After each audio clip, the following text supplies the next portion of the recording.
All right, Chicago Hockey Radio post-game shows. Tassos, Kirkos, Justin Lynch. Hawks win 4-3 in a shootout. What a comeback win. If you are watching this right now, please subscribe to this podcast here, right here on this very YouTube channel that you are watching us on right now. Follow us on Instagram at Chicago Hockey Radio. And make sure if you are an audio listener or if you're a video listener, leave a 5-star rating and review. We are taking roasts on Monday if you leave a roast with your 5-star rating and review. Roast it. Hawks win. How about that, Justin? Didn't look Wow. like it for a little bit there, and then they walked away with 2 points from Los Angeles. Watching this game, it felt like I was at an amusement park. I used to go to Six Flags Great America all the time. That's what this game felt like. It was just a roller coaster, up and down, up and down, up and down. We're so back, it's so over. It was just all over the place. Man, after those first two periods, I did not think this was going to be a fun show, man. We did not come out strong those first 40 minutes, but we came back. We showed that fight back, which this team has always had all season. And that shootout, absolute cinema. Ryan Donato looking like Patrick Kane, sealing the deal. You'll love to see it. Yeah, that was a great game. I thought much, people, it was an undeserved win. They looked pretty lifeless for the first 10 minutes of the hockey game, the first two periods, really. Say the first 40 minutes, yeah. The first 40 minutes. I mean, the first 10 minutes was probably some of the first, or some of the shot worst, on goal. some It was of the like worst 10 hockey up I've ever shots. seen. Sorry, I'm trying to do two things at once here, but Mrazek was really good. The Hawks showed some life in the third period. Credit Tyler Bertuzzi for going to the net and having some about hands. time he shows up and delivers. He started to look better and got rewarded there. I think we got that goal for 30 seconds left in the game. I already had the lost post ready. But then he came in clutch. So I love to see that. And that overtime, man, that overtime was so much fun to watch. It was kind of a shame that game had ended in a shootout, although it was a pretty good shootout, to be fair. Yeah. Bedsy almost had an absolutely beautiful overtime winner, man. He had this beautiful toe drag move. I think it hit the post of the crossbar. Oh, if he finishes that. Oh, man, that's so close. But he did make up for it in the shootout. Nice toe drag goal in the shootout. And then Donato buried it. So, yeah, definitely a very entertaining last 20 minutes plus of this game compared to the first two periods. Yeah, it was that. If he had finished that would have been goal of the year. That would have been McDavid-esque when he went like 1-on-5 on the Rangers. I know it's 3-on-3 and it's a little different, and people can say whatever they want about 3-on-3, but I love 3-on-3. I think it's one of the best changes that NHL has made. I think it's been a thing for a while now. What year was it that they implemented? I want to say it was like 2015 or something, but I think it's been fantastic. I love to see it. And there's less shootouts that result from it too. It's not hockey. You don't like it? You're not a fan of 3-on-3? I like it as far as like in the NHL, you use it to like end hockey games, but the idea of 3-on-3 being like a sport is not. Wasn't there that league? I don't know if it's still happening. It's still the 3. Oh, it is. There's like a professional 3v3 league. Yeah, that's interesting. But yeah, no, I like it. I mean, compared to the shootout, I've never been a fan of shootouts, although this was great. That was actually an entertaining shootout. Yeah, the shootout. But that's a total gimmick. It's also not hockey, but that was awesome. For sure. No, I think the shootout became a thing post-lockout, right? The 2005 season, I believe. But no, I mean, it's produced some pretty great moments though. Especially Patrick Kane being the all-time shootout goals leader. We've seen plenty of those goals from him and Donato. Just an absolute beauty. It looked like that Minnesota goal back in 2012 from Kaner. So really nice. All three of the Hawks goals, like the Bedard one, that's how you should do it. And I think it was Trevor Moore did it on the first shot for the Kings. You get to the hash marks and they replayed I was watching the Kings broadcast for the game, and they replayed the Moore goal. Just one stick it's like half a stick handle, and then it's off his stick at the hash marks. Too much players try to duke too much. Another reason why Jonathan Toews was so successful in shootout, he'd make one move and he'd stick to it, right? It's not as predictable, I guess, for the goaltenders, right? You have kind of less time. But yeah, no, that's the other thing. Just to convert in the shootout like that from both ends was nice, for sure. I think Betsy's now 2 for 2 in the shootout in his career, so 100%. So yeah, I mean, Kane and Toews better check their mirrors. He's coming for those records, but now the Bedard one was the same thing though. You just get to the hash marks, you put it right through the legs. Like that's how you do it. You just get to the hash marks and you shoot. The Teravainen one was sick too. The forehand backhand. Yeah, forehand back, and that was sick. He needed that too. I think both those players needed something because they've been kind of snake bitten lately. I think Turbo's gone as what, like last 6, 7 games without a point. Bedsy 3 games without a point. So I think even just scoring a little shootout goal, I think that's a good confidence booster. It's not like they've been playing badly. Bedard has not been playing badly. I think some people overreacting. It's like he looks good out there. He's just been snake bitten. It's gonna flip. Right, that shot percentage is going to go up. He had more opportunities today, just was kind of robbed a few times, but I'm not worried about it. He looks fine out there, and just a good team win today. I know the first 2 periods were, which we do got to talk about those first 2 periods because that was pretty brutal start. That's kind of been a theme of this team. It's just not being able to start these games on time. I think besides the Colorado game and the home opener against the Sharks, it's like the first periods have been, at least the first part of the first periods have been kind of rough for this team. Yeah.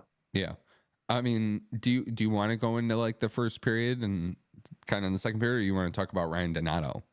Because he's, I mean, that's a positive. Let's talk about Ryan Donato. Yeah. Yeah. I mean, he was promoted to the first line today. You know what? Deservedly so. The way he's been playing. I didn't love bumping Tabo to the third line. Like, I'd rather have him the second. If you're going to bump him down, fine, but he shouldn't be a third. He should be in the second line. But anyway, Donato, I thought he looked pretty good up there. It took a little while for that first line to get going, but I think as the game went along, especially the third, you started to see it produce pretty well and was looking pretty good out there. And yeah, the shootout, just a beautiful goal. And he's been playing for a ton of confidence. I think Donato, we talked about guys who could get a haul at the deadline. That's a guy right there. So I know his contract's up and the way he's playing, I think teams are going to come calling for Ryan Donato. We could get some decent draft capital or something in return, or maybe not. Maybe we want to make him a Hawk. Maybe we want to make him a part of this core. Who knows? But maybe he's a guy we haven't been giving enough credit. He's just a bottom 6 player. But like Donato, it's like he was a first round. Was he a first round pick or is he a second rounder? But I know he's a pretty good prospect back in the day. He was 2014 draft pick. I know he's pretty good in some of those U.S. World Junior teams. I know he's career-wise has been more of a bottom 6 player, but maybe there's a little more in it. I don't know. Sell high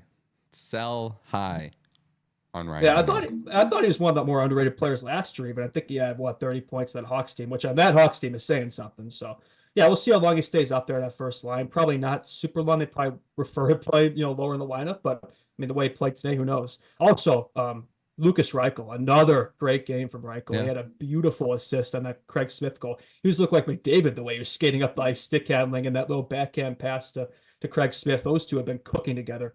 And I don't love Reichel in the fourth line, but like the way he's been playing there, it's like, I mean, you don't really want to break up that connection he has with Craig Smith, right? So I could kind of see the dilemma Richardson has there. But I think Reichel, he's looked so good this season. It's just great to see it. Just love to see him keep progressing for sure. Yeah, it was nice to see some of these guys stand up and really take it to, not folding and crumbling in this game and wilting like they totally could have and looked like they were going to. And this year's team would have laid an egg in that third period. They would not have been a comeback. So that's the positive. Like, yeah, those first 2 periods sucked, but it's like, let's look at the positive. We won the game, right? I mean, a lot of these close games we failed to convert, right? And not today. And the Kings are a good team too. This is a solid team, definitely a team that could be in the playoff mix, has been the last few years. So it means something being a team like that, especially a good response after losing to the Sharks, which we can all agree was a pretty rough loss, even though we outplayed them. Today we were outplayed for most of the game, but we came away with the win. Sometimes that happens, right? For sure.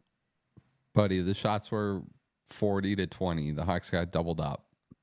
Yeah, I mean, we deserve the win? No. I mean, No. Perez kind of stole this one, and but you know what? Not the team that deserves to win doesn't always win in hockey, right? Especially more so than other sports, I would say. Hockey can be so random and like just you can't really predict it. This is definitely one of those games. I was not prepared for this win. It just kind of came out of nowhere. And it comes in spurts, right? It's the thing in hockey. You get one, it can lead to more. The Hawks have what? I don't even know if they had 10 shots on goal those first 2 periods. The third period, they actually started shooting the puck more. And look what happens when you actually put the puck on net.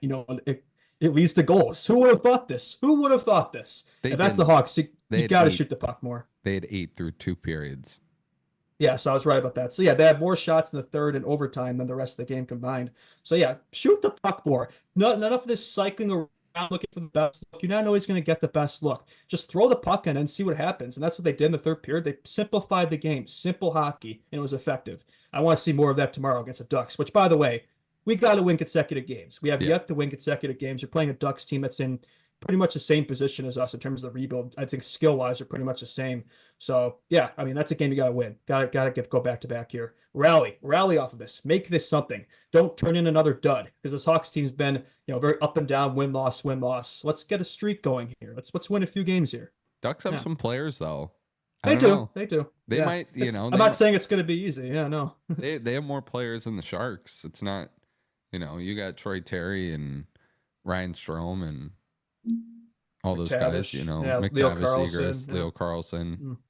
Cutter Gauthier, like that's Lucas Dostal is having, that's everybody's new guy. Watch, give it 2 weeks, and it's already kind of started a little bit, but everybody's about to, Speaking of goaltenders, how about this is Peter Mrazek's 6th consecutive game You think tonight. he goes tomorrow?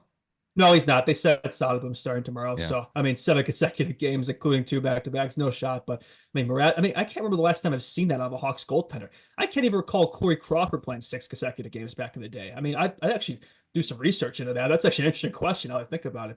And he's looked good. Like, it's not like he's had a bad game in there, really. I mean, he's looked sharp. I mean, maybe something to be said for the higher workload, probably helps for a goaltender like that. But with Peter, it's like with his injury history, you do worry about that. But he's looked fine. If he can handle it, then why not? But with Brossaw, when he gets back, hopefully he won't have to shoulder that burden as much, which should be soon.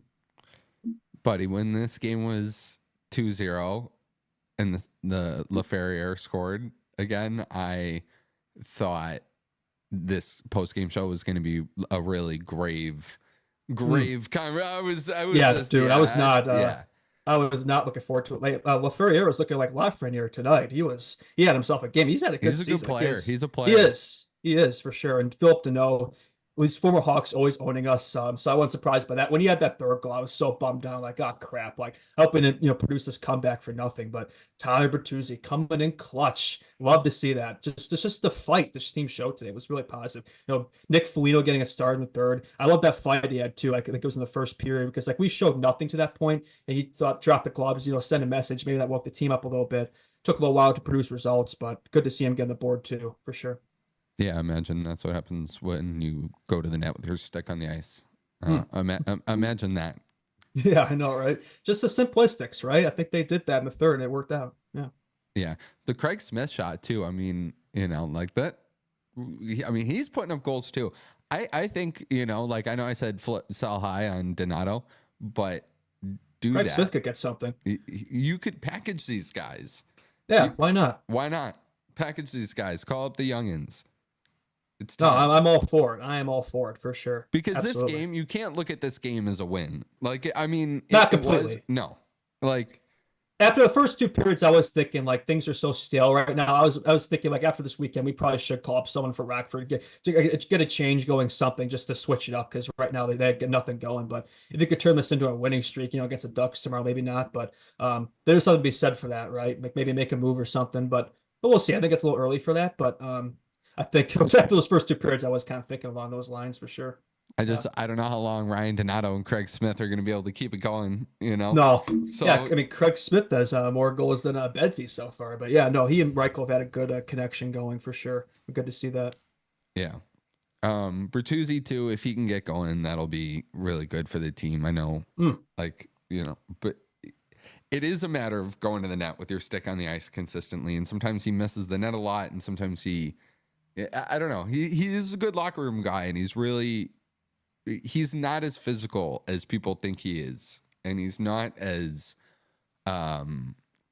just like I think people think he's like Brad Marchand a little bit, and he's not like that.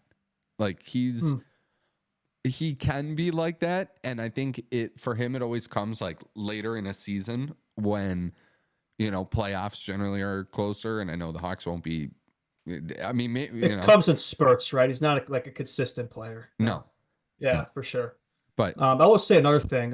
The special teams were rough today. The Hawks went 0 for 2 in the power play, and that one power play may have been the worst power play I've ever seen. I can't remember if it was the first or second one. I think it was the first one. Like they just spent the entire time like trying to get into the zone, and they couldn't get in the zone. The Kings would just clear the puck every time. The Hawks would just bobble and lose. I've never seen anything like it. Those first 2 periods, I thought the Hawks went clubbing in LA last night. They looked like they're playing like they were drunk out there. But the third period, I don't know, like they got together. I don't know what Luka Richardson was saying in the locker room. Maybe he was giving the miracle speech or something. Who are we playing, Rammer? And maybe that woke the team up. So yeah, it was good to see that. There's a chance they were out last night. I think so. The way they were playing those first 2 periods, they were playing so sluggish. Like I played in travel hockey games that showed more heart than that. There was nothing there. But they look like a completely different team the third period. How many times have we seen it this season where just from one period to the next, it looks like a completely different hockey team? Like I don't get it. Like that's the frustrating thing. Like I should be happy about this win, and I am. Don't get me wrong. But I'm more frustrated just watching that third period. It's like, why can't we play like that more often? Why can't we put 60 minutes together? We just haven't been able to do it. It's frustrating. Yeah. Yeah, I agree. It's not like we were on it back to back. We had a day of rest, so there was really no excuse for the way they started off this game. But I'm glad they finished, right? It's not about the start, it's about the finish. Like we should be positive, but I don't think we can be completely positive after that win, to be honest. Yeah. No, I mean, yeah, it does take some courage and some nails and some character to be able to tie that game late and take it to a shootout. And Mhm. it did not look like they. I know. First of all, like Tyler Bertuzzi scoring like or celebrating like he just won them like a series clinching game in the playoffs was kind of funny. But yeah, I don't know. They it does take some resolve and some character to do that late in a game, and I didn't.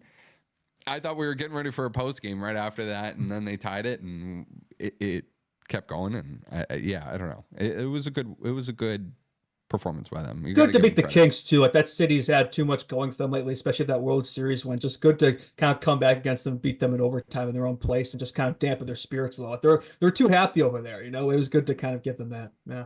These guys know too. Like they're smart guys. Like they go and check the game sheet after every game. Like they know that things are not great right now, and I'm sure they knew after two periods whether Richardson went in there or not and gave it to them. I think they knew anyways that it Oh was yeah.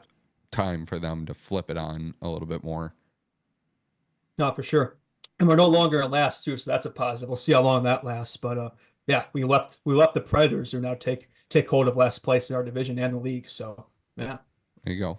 How about this? They went pretty young on D. They played Phillips, Allen, and Kaiser.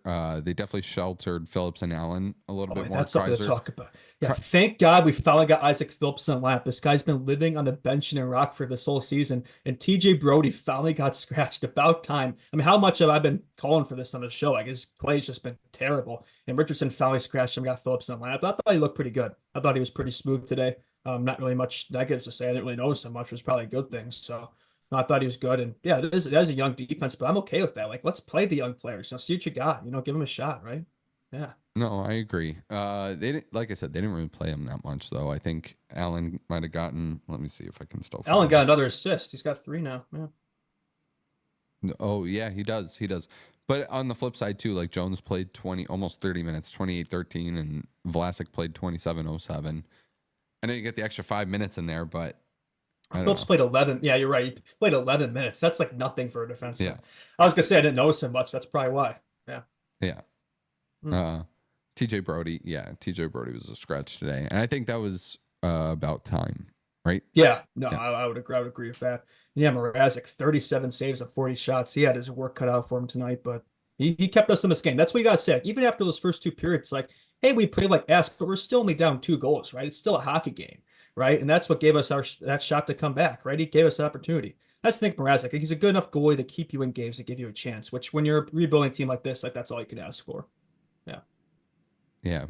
Another day of Mikheyev not really doing anything. What's new? That's funny. I don't know, man. It's not looking good. He just is a whole bunch of cardio out there. He's good for the penalty kill. I will say that he's good for he's kind of like last year's Taylor Radish. Like he's good for the PK, but that's it because he doesn't produce any offense whatsoever. Good on the forecheck, but otherwise, yeah, like you said, he's just out there skating, getting his cardio in. Yeah. All right. Do you have anything else from this game, really? What's the chat saying? I Yeah, let's see what they have got questions or something. Yeah. haven't seen a whole lot of questions pumping out. Just a lot of praise, a lot of Yeah, I mean, deservedly so. I mean, that was definitely a game that worthy of that for sure. Yeah, no, totally. I am a fan of the resolve that they showed tonight. It was a Mhm. good, but now you got to like do it again. You got to do it again Yes. tomorrow. You can't go Yeah. get pumped tomorrow. You gotta show up. You gotta show up. Arvid Soderblom is in that. He hasn't probably started. What's it been like over a week, right? Yeah, it's been over. Yeah, because he had his sickness last week, so that's why he didn't play in the back to back. And yeah, so it's been since a while. I can't, since the game I went to against Buffalo. That's how long it's been. Sheesh. Yeah. That was So, 2 weeks ago. yep. So you got to like protect the house a little bit with him tomorrow, and you're on the road, and Minnesota's a tougher opponent, or they don't play Minnesota. Anaheim. Yeah. Sorry. Yeah. Anaheim's probably going to be a tougher opponent than the Kings were tonight. So, You think so? Wow. all right. Do you think we can get a decent return from Ilya Mikheyev? No. Yeah, no, I don't think anybody's calling for Mikheyev right now. He has another year left. They're not going to get rid of him. Well, yeah, that too. Yeah. The Ducks don't play today too, so they're going to be well rested. That's not like they're on a back-to-back like us, so that's another advantage for them. Yeah. It's a late game though, so that helps. Dostal is good. Dostal is good. He is, yeah, for sure. He's been kind of like what they expected out of John Gibson, yeah. Well, I mean, John Gibson's like 33 now, brother. I know, like prime John Gibson, yeah. Well, prime John, I loved prime John Gibson. I thought he was really good, but that's what I'm saying. Yeah, he's looking like him right now. Yeah, buddy, that's like they should beat the Ducks tomorrow. Like they better. I will say that if we lose tomorrow or lay stinker, I'm not going to be very happy for sure because you just got to have more consistency, right? We haven't seen much of that out of this team, right? Like one game we look great, the next we don't. It's weird though. It feels like we seem to play up the competition. Like we seem to play better against better teams and worse against worse teams, which that doesn't really make a lot of sense. But not a lot of things about this team make sense, to be honest. It's yeah, definitely that's not really a recipe for that's not really a recipe for success long term. No, it isn't. But yeah, that's for sure. Hogs got another game tonight, Ice Hogs, so we'll see. I think they looked really good yesterday, and as long as that team's playing well, it's like you gotta be positive, right? Because most of our future's down there, and I think guys like Nazars look so good in Rockford. Like I don't think he's gonna be down there for super long, to be honest. Like the more I watch him, I think he's gonna get called up eventually. I don't know when, but the way he's been playing, he's not gonna spend the whole season down there. I can guarantee you that he's gonna be on the Sox team eventually, and that'll be a big boom to the offense. And yeah, I think other guys like Kevin Levshov look pretty good down there, Slaggert. So Colton Dock, a lot of guys in the team that could be playing up here right now, to be honest with you. So I think we will see him at some point, but they're going to be patient. Yeah. Shout out my buddy Spiros, assistant coach of the Wolves, Rockford's opponent tonight. That's right. Yeah, big rivalry. Shout out YouTube and Flow Hockey because that game will be free on my television tonight. So I will be turning that on soon after we get off here. Get to watch that for free. I probably used to go to a lot of Wolves Hogs games back in the day. Yeah, good AHL rivalry. Yeah.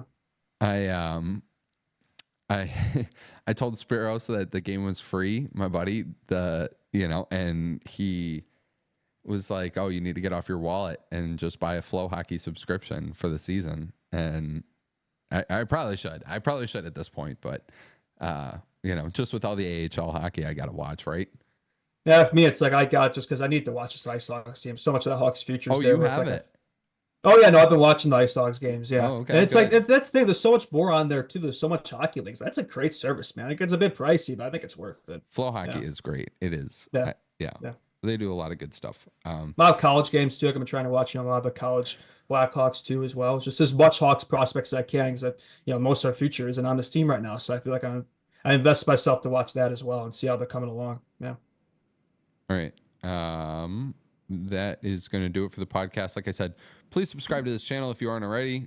If you already are, please go over to our pages on Spotify and leave a 5-star rating and review. And if you've already done both of those things and you're like, what else can I do for these guys? Because these guys are such beauties and they cover the Hawks for me and they're always banging away after these games.